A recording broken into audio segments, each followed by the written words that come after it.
Pour le MoDem, Monsieur Garcia.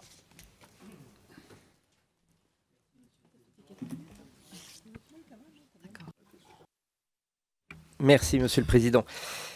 Monsieur le Ministre, chers collègues, plusieurs points ont déjà été évoqués par les interlocuteurs précédents, donc je serai un petit peu plus rapide. Le groupe MoDem et apparenté salue en ce qui concerne le programme 224, transmission des savoirs et démocratisation de la culture. Eh bien, nous saluons les décisions qui octroient, on va y revenir, au Pass Culture, un passage de 5 à 34 millions d'euros. Cela a été évoqué par divers interlocuteurs sur la généralisation qui était attendue pour 2019. Monsieur le ministre, vous l'avez dit immédiatement que vous êtes favorable à la poursuite de l'expérimentation en attente de généralisation auprès de 10 000 jeunes volontaires dans 5 départements.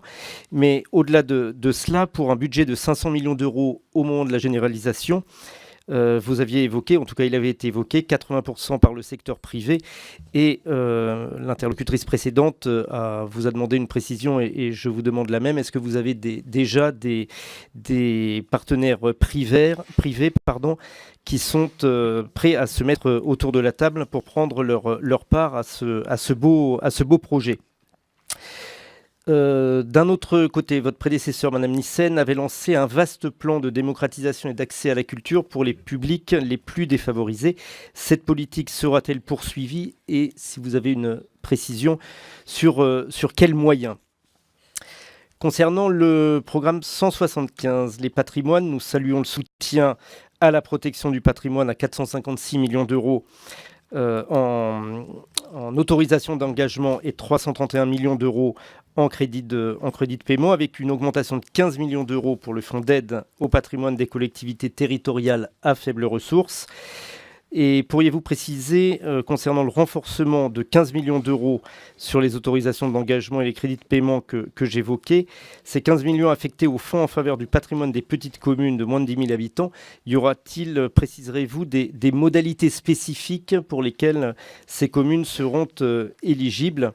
Et notre groupe salue le soutien, l'augmentation du programme, même si le budget est quasiment inchangé. Alors nous avons un regret et un constat liés en raison des difficultés financières auxquelles se heurtent les propriétaires. Eh bien, certains monuments sont vendus et se ferment alors au public, ou bien leur mobilier, leurs bibliothèques sont dispersées et confrontées à l'érosion des dotations publiques. De plus en plus de propriétaires se tournent vers le financement privé, souvent hors des frontières françaises. Alors, y a-t-il des initiatives prévues par le gouvernement pour limiter cet état de fait?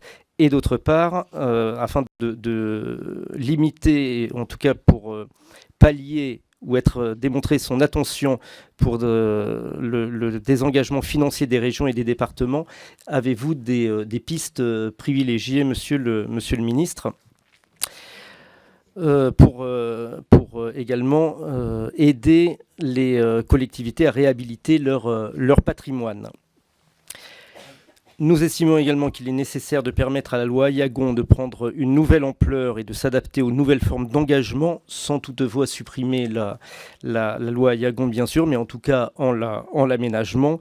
Et nous soutenons la mise en place de mécénat territorial, dans le cadre duquel les collectivités pourraient impulser et animer des clubs de mécènes, en particulier en partenariat avec les directions régionales des affaires culturelles.